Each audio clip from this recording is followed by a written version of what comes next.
Rule 6 of the impeachment proceedings is that the rules of the Senate is suppletory, and if there is anything that affects the honor, integrity, or the functions of us individually or as a Senate here as an impeachment court, someone can rise on a question of personal or collective privilege. I won't do that, but may I just respond to what Senator Padilla said, since my name was mentioned and since the investigation announced by the NBI yesterday seems to be pertaining to this person as chairman of the 2019 organizing committee of the Southeast Asian Games. May I, maybe in the form muna of manifestation, unless the presiding officer or Senate President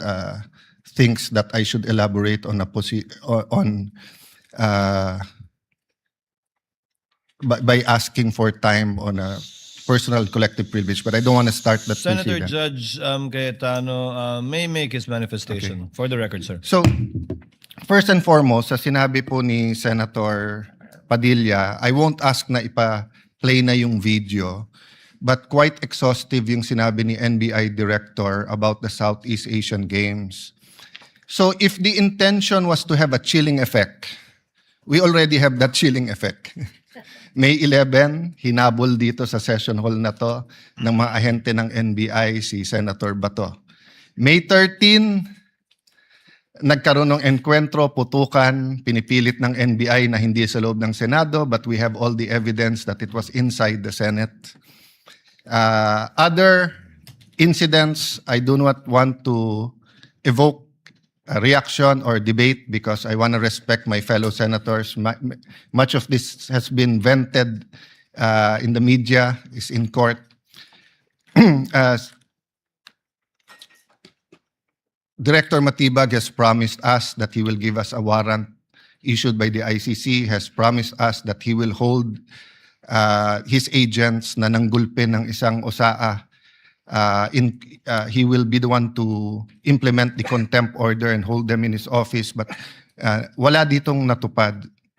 So when I mentioned his name, his position the other day that it was bad taste, walang personal yun. I mean, regardless kung sinong, even if it was a secretary, an alter ego of the president who wrote the prosecution team or the defense team to say, pwede bang next week kasi may seminar, I would have said the same thing, di ba? Na, look at the gallery. Kompleto parati dyan, from Congressman Ace Barbers to many, Congressman Ridon. I won't name all of you, but you're busy people. But you think this is important, so you take time out and you are here. Di ba? Of course, the prosecution team, you have to be, you are here. We are here. Despite of many, many other important things, not only investigations, not only the flood control, not only the BIR, not only, we're also talking about the nation being prone to volcanic eruption, to yung bagyo, buti, well, nasalanta pa rin tayo ng bagyong Inday. Ibang Inday ang pinag-uusapan natin dito sa impeachment. But still, we are here. So it was in good faith that I said, as an example, mukha namang masama kapag kayong isang bureau head. NBI director is a very important position, but it is a bureau. So if a bureau head, and tignan yung invitation, nakalagay sa invitation, or your representative, and we resolved it. So aksidente ba na yesterday, suddenly after I mentioned it, and after, during the weekend, many have been talking about na dapat ata hindi 16.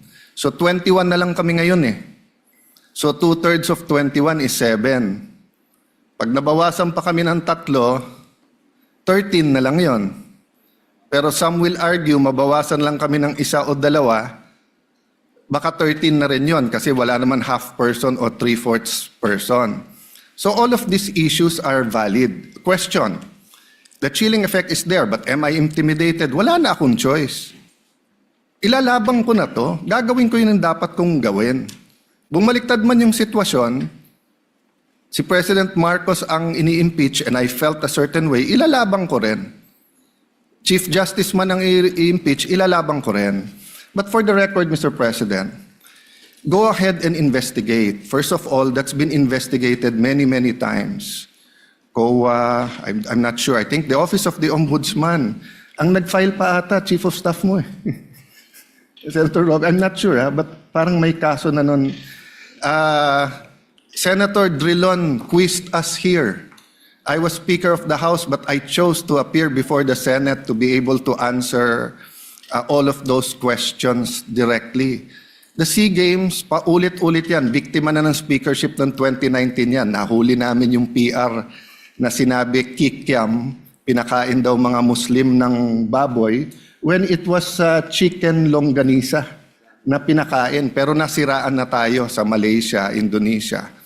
The SEA Games gave us so much honor. So far, it is still the biggest SEA Games in history. Many of our athletes launched their career, even going to gold medals in the Olympics. Our athletic and our yung aquatic natin center in Clark is one of the best in the world. Ang nagsabi nito yung Israeli coach ng isang foreign team doon. But go ahead if you want to investigate. But I just want to put on record, mukhang misfire. Bakit? Yung sinasabi niyang infrastructure na walang bidding, first of all, the procurement law has many modes of procurement. So don't make it appear sa public na just because walang bidding, may anomalya na to. Okay. Secondly, bakit ko sinabing misfire? Hindi po sa I'm referring to Director ng NBI Matibag. I had nothing to do with the infrastructure. The chairman of the committee.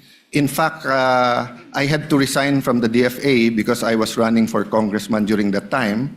So dun sa sinasabi ni Director Matibag na may congressional insertion to fund it, it's definitely not me because how could a non-member of the Senate or non-member of the House insert anything? Okay. Dun sa sinasabi niyang infrastructure, it was done by the BCDA. The chairman of the BCDA is one of the closest advisors of the president now. The president of the BCDA is one of the closest advisors and is a secretary now. And he said, medyo kaduda tong kumpanya na nanalo walang bidding. If I'm not mistaken, it's the same company who's making the City Hall of Pasig. So, I mean, if they want to investigate, go ahead. But by mentioning the organizing committee of the SEA Games, ako po chairman nun. At paninindigan ko po na napakaganda nung nangyari doon. At kung may anomalya, ako unang magagalit. So, go ahead. But my point, Mr. Chairman, honorable members of the court, sa prosecution, to be fair sa prosecution at marami akong kaibigan, I've never felt any intimidation from any of you. I mean, you've continued to be either friends or for those who are former friends but friends. I mean, I don't know if nagkamali lang ako but on the first day, I nodded ng konti kay Senator De Lima. Gumanon din siya, hindi ko alam kung na-acknowledge because we were friends once upon a time and this is a court. We owe it to each other to be professional, di ba? So wag tayong pumayag na someone like Director Matibag would do that. My point, Mr. President, Mr. Presiding Officer, he could have not announced it and investigated. Imbestigahan mo, tingin mo may mali, imbestigahan mo. But it is unfair to me and unfair to the court that kung kailan siya patatawag siya sa Monday, intimidate mo ako, hindi kita tatanungin sa Monday dahil mag-a-announce ka na iimbestigahan mo. Tapos sasabihin mo may insertion, tapos sasabihin mo hindi liquidated po lahat yun. So, let me talk of unfairness. Hindi ba unfair? Kung ako, babaliktarin ko, sasabihin ko, inimbestigahan ko na rin kahapon Ang sabi sa akin, mainit ang ulo ni Director Matibag kasi may contractor na daw yung binigay na lupa para sa NBI at gusto niya sarili niyang contractor. Or would that be fair to him? No. It would be a marites accusation. So that's the same thing he announced yesterday. A marites accusation towards me. that affects this court because I am now a senator judge. So I hope this is the last time that I'm going to have to speak about this. But definitely, we've been speaking about this, binabawasan talaga kami. Iniisa-isa. Even yung mga vlogger na malapit sa administrasyon, sabi, 2 down, 3 down, may kasunod na. Di ba? So, Mr. President, I want this impeachment to be a test that the 1987 Constitution works, and that despite political differences, the prosecution and defense, I saw them after the first or second day, nagkakamayang kayo, nagkakamustahan. After the first or second day nung mainit na baliktaktakan dyan sa pre-trial, nagbabatian, di ba? Even in court. So we can't help but be emotional, we can't help but get mad at what we think is disgusting or sometimes crossing the line.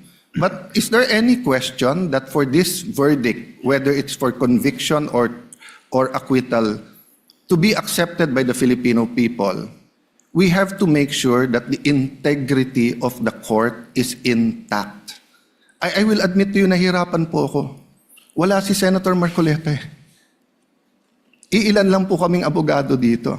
Si Senator Pangilinan, Senator Cheese, si Aimee is a law graduate, di ba? Pia. Senator Pia, Bam is a second-year law student and I'm encouraging him na tapusin niya. Total review na yung nangyayari ngayon. But it's not easy. 24 lang kami, nabawasan na ng 3. So I hope this issue of the integrity of the court becomes an issue for all of us. No, I'll repeat what I said when I was Senate President. Director, hindi mo kami natibag. So wag mo try itibagin tong representation na to o itong impeachment court because what you're doing is not helping. You investigate whatever you want to investigate. You want to investigate ba't ako nagpatubo ng balbas? Investigate mo, no problem with me. Pero wag mo nang i-announce kasi nga naaapektuhan yung integrity ng court. Thank you for the leeway, Presiding Officer. Thank you, Senator Judge Alan Cayetano.